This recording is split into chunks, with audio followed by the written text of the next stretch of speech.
pain. That is the first thing you know.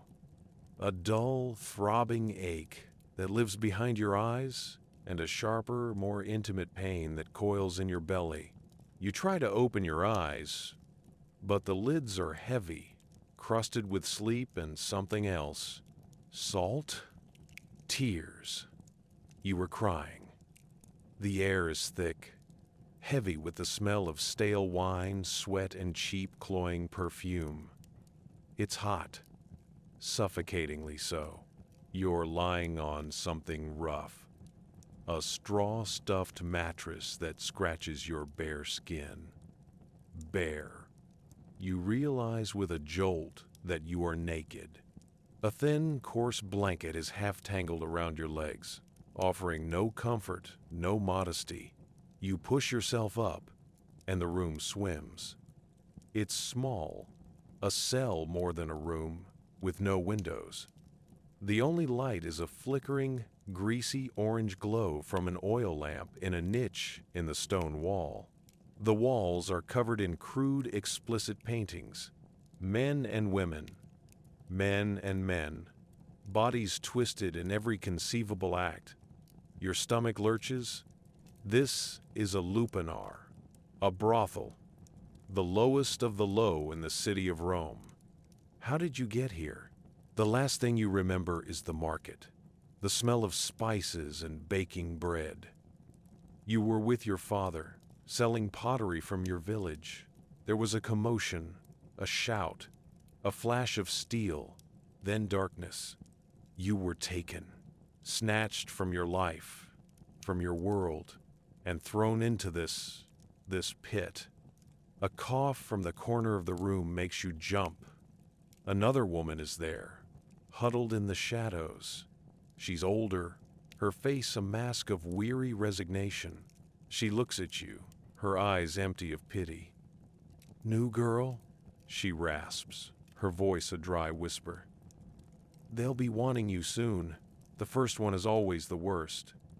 The door, a heavy slab of wood, groans open. A man stands silhouetted against the brighter light of the corridor.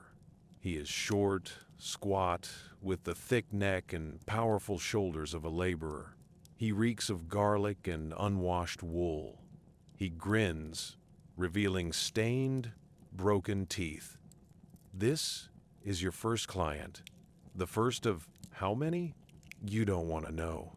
He lurches into the room, his eyes raking over your body with a possessive, hungry gaze. There is no kindness in his eyes, no flicker of humanity, only a brutal, animalistic desire. He throws a small, worn coin onto the floor. It lands with a dull clink. Your price. The price of a loaf of bread. The price of a human soul. He comes at you, and you shrink back. But there is nowhere to go. The wall is cold and hard against your back. His hands are rough, calloused, and they grab you with a bruising force. You struggle, you fight, but it is useless.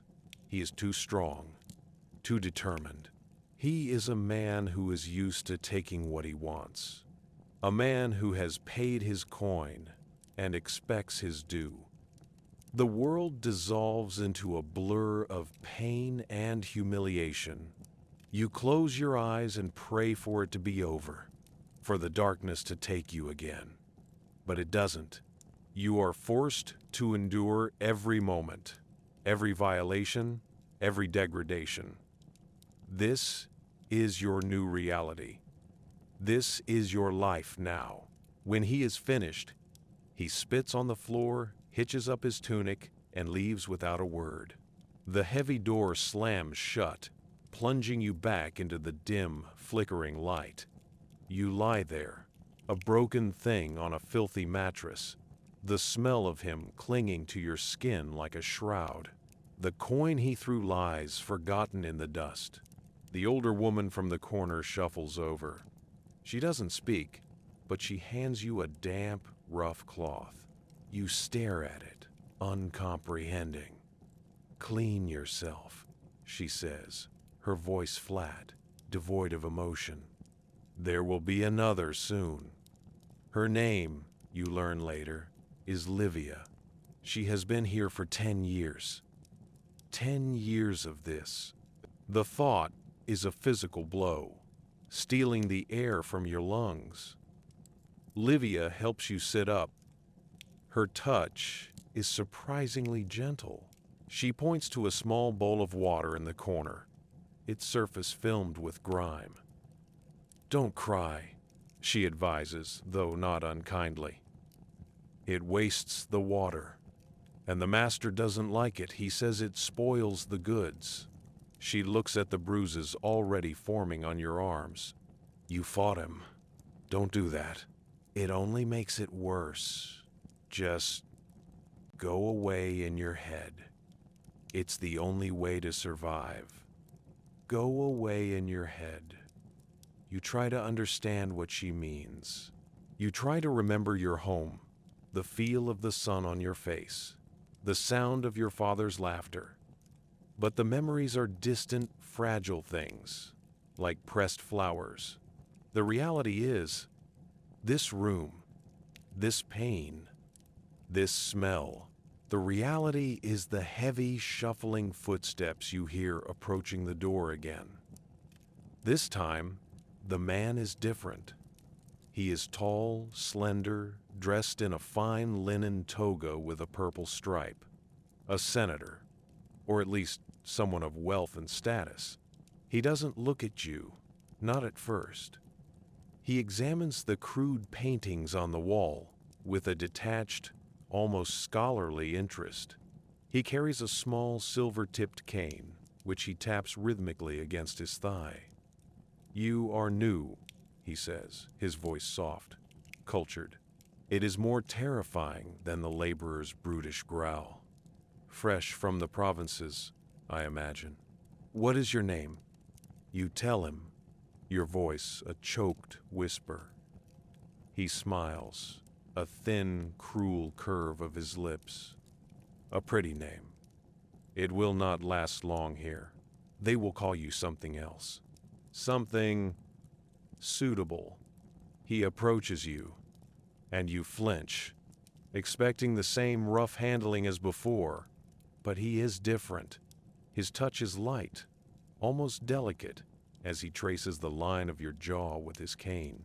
But there is a coldness in his touch, a chilling lack of any human warmth. He is not interested in your body for pleasure, not in the same way as the laborer. He is interested in something else. Power, control, the breaking of a spirit. He spends the next hour not in a frenzy of lust, but in a slow, methodical campaign of humiliation. He makes you perform degrading acts, things you could never have imagined. He whispers obscenities in your ear, his voice a silken thread of poison. He watches you with a cold, analytical curiosity, as if you were an insect under a magnifying glass. And when he is done, he leaves as quietly as he came, leaving behind a handful of silver coins that glitter mockingly in the lamplight. This, you realize, is a different kind of violation, a deeper one. The laborer took your body. This man tried to take your soul. Days bleed into nights. The clients come and go, a blur of faces, bodies, and demands. Soldiers, merchants, slaves sent by their masters. Some are rough, some are cruel, some are simply pathetic in their desperate, fumbling need. You learn to do as Livia said. You go away in your head. You become a ghost in your own body, a silent observer of your own degradation. But there are moments, small, fleeting moments, of connection.